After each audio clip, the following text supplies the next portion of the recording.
વંદે માતરમ વિદ્યાર્થી મિત્રો, Oxford school of science Amreli, ધોરણ 8, વિષય સામાજિક વિજ્ઞાન.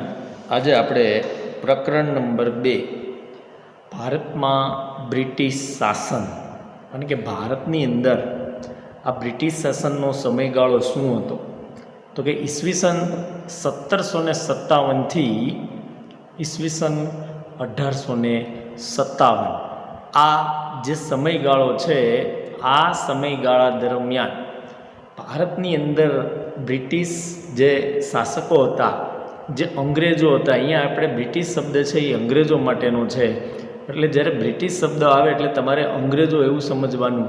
તો આ અંગ્રેજો હતા કે બ્રિટિશ શાસકો હતા, એમણે ઈસવીસન 1757થી ઈસવીસન 1857 સુધીમાં કયા કયા ફેરફારો કરી અને ભારતને પાયમાલ કરવાની, ભારતને કંગાળ બનાવવાની યોજનાઓ અમલમાં મૂકી હતી. આપણે જાણીએ છીએ કે ભાઈ પ્લાસીનું યુદ્ધ થયું, જેમાં મીર જાફરને પ્રથમ વખત નવાબ બનાવવામાં આવ્યો. ત્યારબાદ ફરી અંગ્રેજોએ મીર કાસિમને નવાબ બનાવ્યો. હવે આ મીર જાફરને હટાવી અને મીર કાસિમને નવાબ બનાવ્યા બાદ બંગાળની અંદર કરમુક્ત ખાનગી વેપાર કરવાની બાબતમાં જે અંગ્રેજો છે એમણે જે વેપાર કરવાની વાત કરી હતી, એ કરમુક્ત વેપાર કરવાની વાત કરી હતી.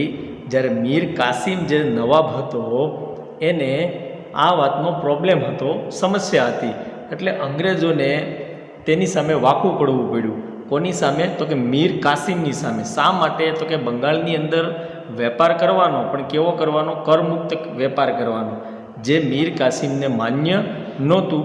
પરિણામે અંગ્રેજોને તેની સામે વાકું પડવું પડ્યું. એટલે અંગ્રેજોએ મીર કાસિમ સાથે યુદ્ધ કર્યું અને આ યુદ્ધ છે એ બક્સરના યુદ્ધ તરીકે ઓળખાય છે. અને આ બક્સરના યુદ્ધમાં અંગ્રેજો છે એમની જીત થાય છે.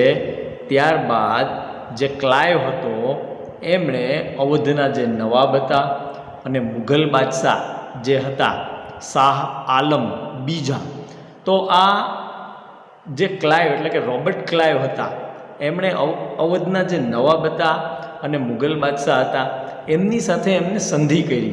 તો કે સંધિ શું કરી? તો કે સંધિ મુજબ અવધના જે નવાબ છે એમણે કંપનીને 50 લાખ રૂપિયા આપવાનું સ્વીકાર્યું અને મુઘલ બાદશાહ શાહ આલમ બીજાને કંપની એટલે કે ઈસ્ટ ઇન્ડિયા કંપની છે એ વાર્ષિક 26 લાખ રૂપિયાની ખંડણી આપે. આવી રીતે રોબર્ટ ક્લાઇવ, અવધના નવાબ અને મુઘલ બાદશાહ શાહ આલમ આ ત્રણેય વચ્ચે આવી રીતે સંધિ થઈ. ફરીથી કહું છું, શું સંધિ થઈ? તો કે સંધિ મુજબ અવધના જે નવાબ છે એ અવધના નવાબે કંપનીને 50 લાખ રૂપિયા આપવાનું સ્વીકાર્યું અને મુઘલ બાદશાહ શાહ આલમ બીજા છે એને કંપની વાર્ષિક 26 લાખની ખંડણી આપે. તેના બદલામાં શું? તો કે તેના બદલામાં બંગાળ, બિહાર અને ઓડિશા, ઓડિશા એટલે હાલનું ઓરિસ્સા, તો આ બંગાળ, બિહાર અને ઓડિશાની દીવાની સત્તા આપવાની હતી. એટલે કે તેની સામે એને આ 3 રાજ્યો હતા, જે બંગાળ, બિહાર અને ઓડિશા હતું, એ બંગાળ, બિહાર અને ઓડિશા એમની દીવાની સત્તા આપવાની હતી. હવે 12 ઓગસ્ટ 1765માં ઈસ્ટ ઇન્ડિયા કંપની છે એ ઈસ્ટ ઇન્ડિયા કંપનીને મુઘલ બાદશાહે બંગાળની દીવાની સત્તા આપી અને અંગ્રેજોની ભારતમાં રાજકીય સત્તા શરૂ થઈ. હવે સંધિ મુજબ રકમ નક્કી કરવામાં આવી, એ રકમ આપવાની પણ હતી. ત્યાર પછી 3 રાજ્યો છે એ ત્રણેય રાજ્યોની દીવાની સત્તા પણ આપવાની હતી. હવે 12 ઓગસ્ટ અને 1765માં શું થયું? તો કે ઈસ્ટ ઇન્ડિયા કંપનીને મુઘલ બાદશાહ જે હતા એમણે બંગાળની દીવાની સત્તા જે હતી એ સોંપી દીધી અને હવે બંગાળની દીવાની સત્તા એ ઈસ્ટ ઇન્ડિયા કંપનીના હાથમાં આવી ગઈ અને અંગ્રેજો છે એની ભારતની અંદર રાજકીય સત્તા શરૂ થઈ ગઈ. હવે આ ફોટો તમે જે જોઈ રહ્યા છો એ કોર્નવોલિસનો છે. એ કોર્નવોલિસ ગવર્નર જનરલ તરીકે ભારતની અંદર આવ્યા હતા અને એમણે એક કાયમી જમાબંધી દાખલ કરી હતી, જેને 1793માં ભારતની અંદર દાખલ કરવામાં આવી હતી. હવે આ કોર્નવોલિસ એ ગવર્નર જનરલ હતો અને ત્યારે ઈસવીસન 1793ની સાલ અને ભારતની અંદર કાયમી જમાબંધી દાખલ કરવામાં આવી. શું હતી આ કાયમી જમાબંધી? તો કે પહેલું, જમીનદારને જમીનના અને જમીન મહેસૂલના હક આપવામાં આવ્યા. હવે જમીનદાર એ સમયની અંદર જેમની પાસે વધારે જમીન હોય એ જમીનદાર ગણાતા હતા. હવે જમીનદારને જમીનના અને જમીનના જે જમીન મહેસૂલ છે એમના હક એમને આપવામાં આવ્યા, જમીનદારને. તેમણે સરકારના એજન્ટ તરીકે કામ કરવાનું હતું. એટલે કે આ અંગ્રેજોના એજન્ટ તરીકે કોને રાખવામાં આવ્યા હતા? અંગ્રેજોના સરકારના એજન્ટ તરીકે આ જમીનદાર વર્ગને રાખવામાં આવ્યા હતા. એટલે જમીનનું જે કંઈ મહેસૂલનું કામ કરવાનું હતું એ અને જમીનનું બીજું કોઈ કામ કરવાનું હતું એ જમીનદારને સોંપવામાં આવ્યું હતું. બીજું, જમીનદારે જમીન મહેસૂલના 9 ભાગ સરકારને જમા કરાવવા અને 10મો ભાગ મહેનતાણા તરીકે રાખવાનો હતો. આ 2 શરત રાખવામાં આવી હતી. બીજી શરત છે એનો અર્થ શું થાય છે? તો કે બીજી શરત છે એનો અર્થ એવો થાય છે કે જમીનદાર જે જમીનનું મહેસૂલ ઉઘરાવે, મહેસૂલ એટલે કર. અહીંયા જમીનદારને શું કરવાનું હતું? અહીંયા જમીનદારને જમીનનું મહેસૂલ ઉઘરાવવાનું હતું. હવે જમીનનું મહેસૂલ જે ઉઘરાવવામાં આવે એના 9 ભાગ એને સરકારને જમા કરાવી દેવાના અને જે 10મો ભાગ વધે એને પોતાની પાસે મહેનતાણા તરીકે રાખવાનો હતો. એટલે કે એણે આ જે કામ કર્યું એ કામનું એને મહેનતાણું મળવું જોઈએ. તો એ મહેનતાણાનો જે ભાગ છે એ કયો નક્કી કરવામાં આવ્યો? તો કે 10મો ભાગ છે એ મહેનતાણા તરીકે નક્કી કરવામાં આવ્યો. હવે આ પદ્ધતિથી થયું શું? તો કે આ પદ્ધતિથી કોને માર પડ્યો?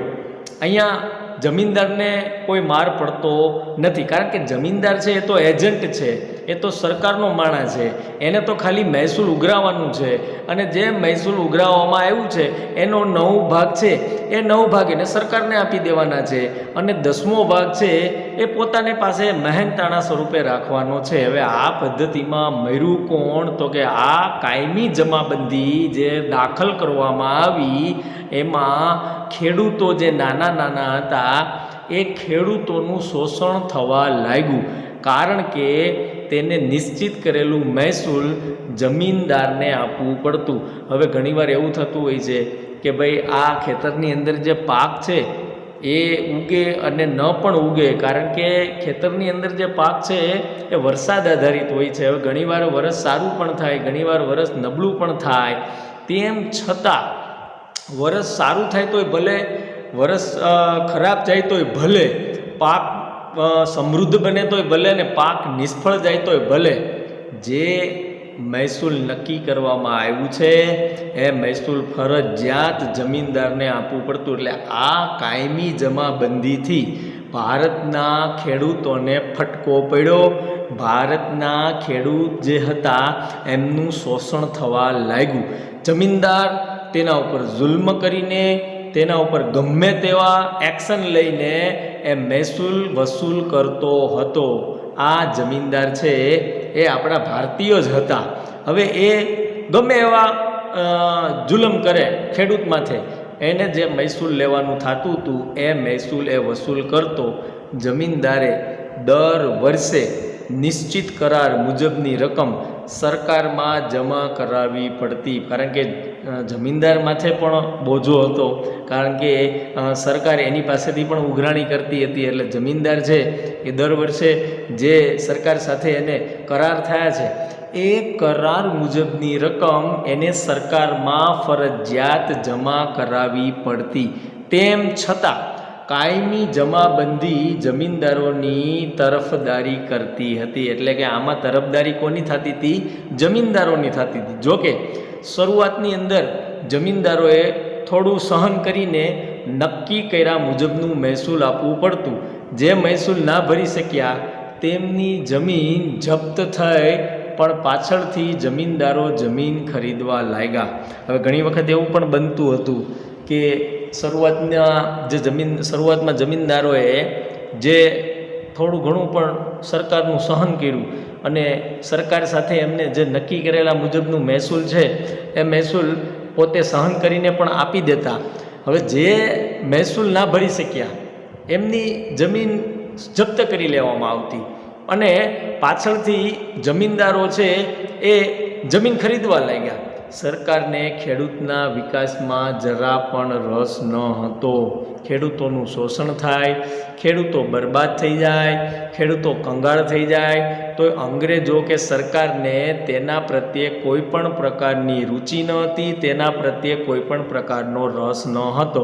પરિણામે બંગાળની અંદર ખેડૂતોના ઘણા વિદ્રોહો થયા અને અન્નનો ભંડાર તરીકે ઓળખાતું બંગાળ કંગાળ બન્યું. આ રીતે જે કોર્નવોલિસ નામના ગવર્નર જનરલ હતા એમણે 1793ની અંદર ભારતની અંદર કાયમી જમાબંધી દાખલ કરાવી, જેમાં આ કાયમી જમાબંધીનો મુખ્ય ઉદ્દેશ શું હતો? મહેસૂલ ઉઘરાવવાનો હતો, કોઈ પણ ભોગે ખેડૂતોને કંગાળ બનાવવાનો હતો, કોઈ પણ ભોગે ખેડૂતોને પાયમાલ કરી દેવાનો હતો. અને આ પદ્ધતિની અંદર ખેડૂતો છે એવો કંગાળ બન્યા, ખેડૂતો છે એમનું શોષણ થવા લાગ્યું અને જે બંગાળ, જે અન્નના ભંડાર તરીકે જે બંગાળ ઓળખાતું હતું એ બંગાળ હંમેશને માટે કંગાળ બનવા લાગ્યું. કારણ કે ઘણી વખત એવું પણ બનતું હોય છે કે દરેક વર્ષ છે એ પાકમાં સારા ન પણ જતા હોય, ક્યારેક વર્ષ નબળું પણ સાબિત થતું હોય, તો પણ એમને મહેસૂલ ભરવાનું ફરજિયાત હતું અને જમીનદારો પણ એમની પાસેથી મહેસૂલ વસૂલ કરતા. આવી રીતે ખેડૂતોનું શોષણ થવા લાગ્યું, ખેડૂતોએ વિદ્રોહ કર્યા, એટલે કે એમની સામે સંઘર્ષ પણ કર્યા, પણ ખેડૂતોનું એક પણ ચાલ્યું નહીં અને જે બંગાળ છે એ બંગાળ છે હંમેશને માટે શું બની જાય છે? કંગાળ બની જાય છે. ત્યાર પછીનો જે અંગ્રેજ અધિકારી છે થોમસ મુનરો, એણે એક નવી પદ્ધતિ અમલમાં મૂકી જેને કહેવામાં આવે છે રૈયતવારી પદ્ધતિ. અહીંયા રૈયત એટલે શું? તો કે રૈયત એટલે પ્રજા. રૈયતનો અર્થ શું થાય છે? રૈયતનો અર્થ થાય છે પ્રજા. હવે 19મી સદીની શરૂઆતની વાત છે કે ભાઈ 19મી સદીની શરૂઆતમાં ઈસવીસન 1820માં મુંબઈ અને મદ્રાસ, એટલે કે મદ્રાસ કે ચેન્નઈ જે પણ કહો તે ચાલે, તો 1820માં મુંબઈ અને મદ્રાસ જે પ્રાંત હતા એમાં એક પદ્ધતિ લાગુ કરવામાં આવી જેને રૈયતવારી પદ્ધતિ કહેવામાં આવે છે. અને એના મુખ્ય પ્રણેતા કોણ હતા? તો કે થોમસ મુનરો નામના જે વ્યક્તિ હતા, અંગ્રેજ વ્યક્તિ હતા, એમણે આ પદ્ધતિ મુંબઈ અને મદ્રાસની જે પ્રાંત છે એ પ્રાંતની અંદર આ રૈયતવારી પદ્ધતિ ભારતની અંદર પ્રથમ વખત લાગુ કરી. એ સમયે થોમસ મુનરો જે હતા એ મદ્રાસ એટલે કે ચેન્નઈના પોતે ગવર્નર હતા. એટલે એમણે જે પોતાના જે પ્રાંત હતો એટલે કે પોતાના જ પ્રાંતની અંદર એમણે આ રૈયતવારી પદ્ધતિ દાખલ કરી હતી. અમને એમની જ બાજુમાં જે મુંબઈ, તો મુંબઈ છે એમની અંદર પણ એમણે આ જ પદ્ધતિ દાખલ કરી. એટલે ભારતની અંદર આ પદ્ધતિ બે પ્રાંતની અંદર લાગુ કરવામાં આવી, મુંબઈ અને મદ્રાસ, જેને ચેન્નઈ પણ તરીકે પણ ઓળખવામાં આવે છે. આ પદ્ધતિમાં શું હતું? આ પદ્ધતિમાં જમીન ખેડનારને જમીનનો માલિક બનાવવામાં આવ્યો હતો. જે વ્યક્તિ જમીન ખેડશે એ જમીનનો માલિક બનશે, એવી વાત હતી આ પદ્ધતિની અંદર. સરકારની શરત પણ રાખવામાં આવી હતી.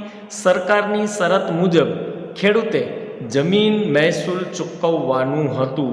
એટલે કે પહેલી શરત શું હતી? તો કે પહેલી શરત એ હતી કે જે વ્યક્તિ જમીન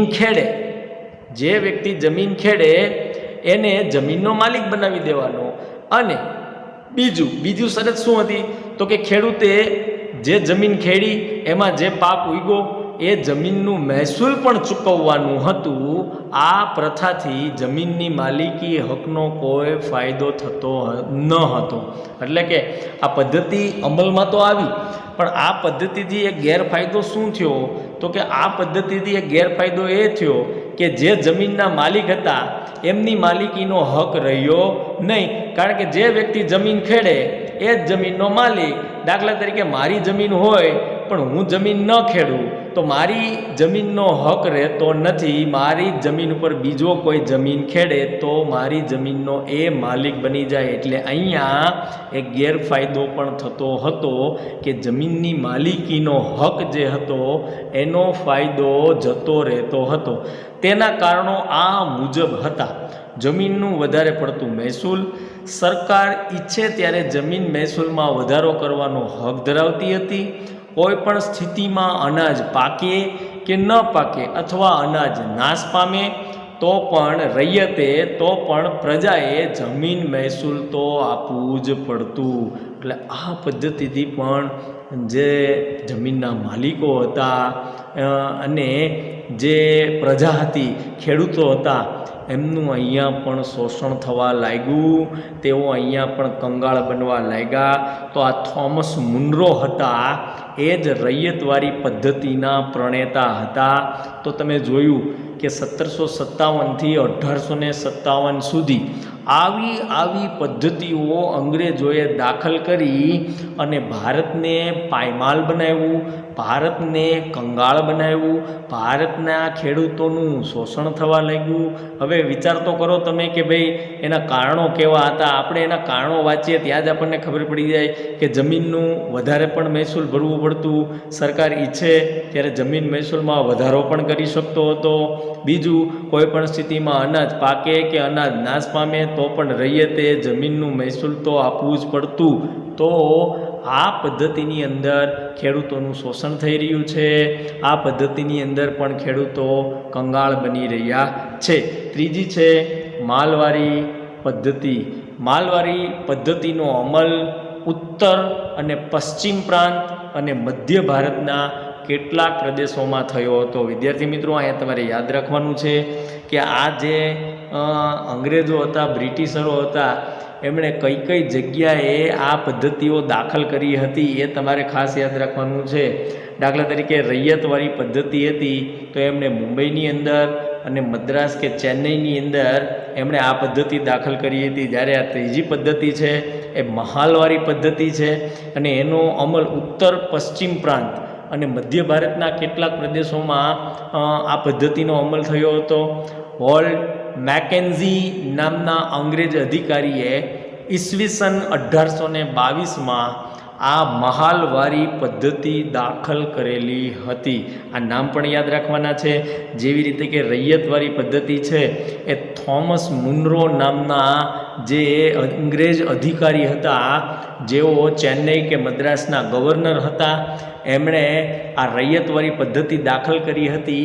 એવી જ રીતે અહીંયા વોલ્ટ મેકેન્ઝી નામના જે અંગ્રેજ અધિકારી હતા, એમણે મધ્ય ભારતના કેટલાક પ્રદેશો અને ઉત્તર પશ્ચિમના કેટલાક પ્રાંતની અંદર આ મહાલવારી પદ્ધતિ દાખલ કરી હતી. હવે બ્રિટિશ મહેસૂલી દફતર એટલે કે રેકર્ડમાં ગ્રામ અથવા ગ્રામના સમૂહ માટે મહાલ શબ્દનો પ્રયોગ થતો હતો. અહીંયા આપણે સમજવું પડશે કે મહાલ એટલે શું.